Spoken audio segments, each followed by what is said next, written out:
महफिल कनगांव राका गांधी मियां खौराया मकदम शमसुलक मलिकशान वादल सरोता का ए महफिल भी है जमाल हसीद का कांडा मजलसा कनगांव बरसी महफिल तारीख सन 2020 साल 10वीं महीना 20 तारीख के टेमत को रोश याद वजह दी गए खास कर इदाला में फरमाश मलिकशान वाद फरमाश बाजार बाद मलिकशान सूरत फरमाश वकील जाको महकानी फरमाश यकीदा नादर खलवानी फरमाश बाजार बाद करीम राम खानी फरमाश हबीबुल्ला फरमाश बाजार बाद गंवर खान फरमाश करीमो फरमाश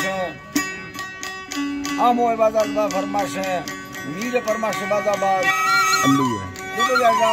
अल्लू मरी फरमाश के दुबई संतानी मई तरफ फरमाश हाजी लालू गोरसानी बाजार बाद बार खान गोरसानी फरमाश सिंधा के सांगड़ा फरमाश शायर खान मीरे बाजार बाद के सिंधा जो या का फरमाश शक्ल मरी स्पेशल बाजार बाद अजमत बुजदा रहे बाजार बाद फरमाश हमीदुल्ला फरमाश कोटा बाजारगंजिया सेवा खान फरमाश बाजार बाद यकीदा खास कर अमीराना फरमाश दार का फरमाश सुबह बाजार बाद फरमाश यकी सिबिया का मंचरवा फरमाश होला बस बडानी लुवनिया के बाजार बाद जबार फरमाश कायम खान बडानी फरमाश हर नई अकबर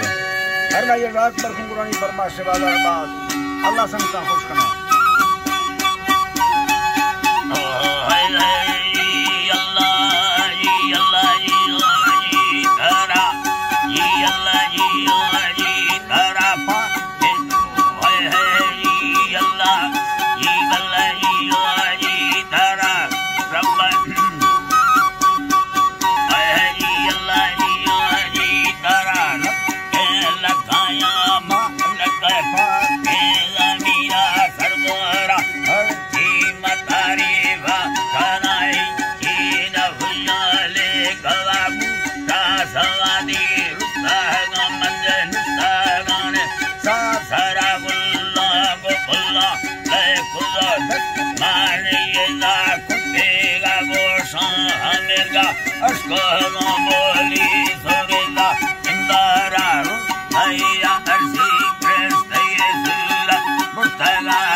रस्ता खरा के कुछ सगा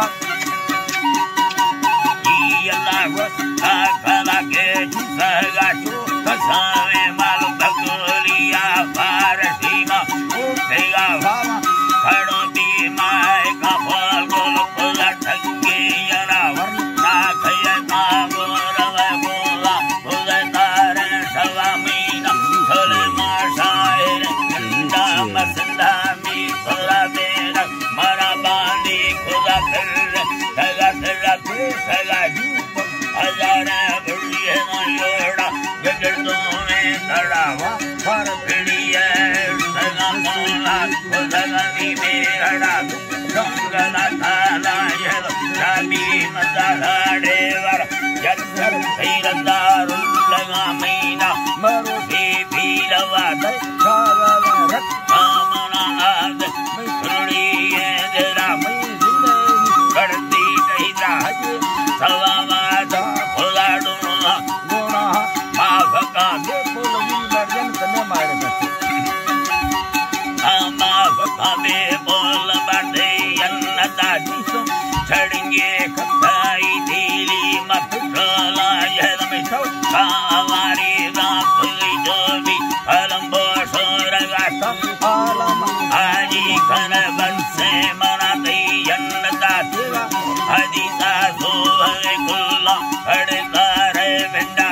का से आजी कुल सऊदी अखचा को भैया मना ला लगे कर दे संगत सही को मिल जम फसला जट जट करावो कायन आला दे आलो वाला आहे गानो के पागल बुआ नवी देखो भला बंदी तरवा सुंदर करण जखारी आलमा दिल ये धरा सुल्ता कनी हाल मख मा बिना दिया आज खगा मक्कान हुआ आलमा सा हर दस दोस्त गली मोता मजा का सगिएगा अरमा नसीबा रेड सरसों आठगा साथी गोरा रत्ती कदर ये तेरे माई गाना भे बे मुरा कोटी है ये लो छे माँ भूलला हर्ष हरा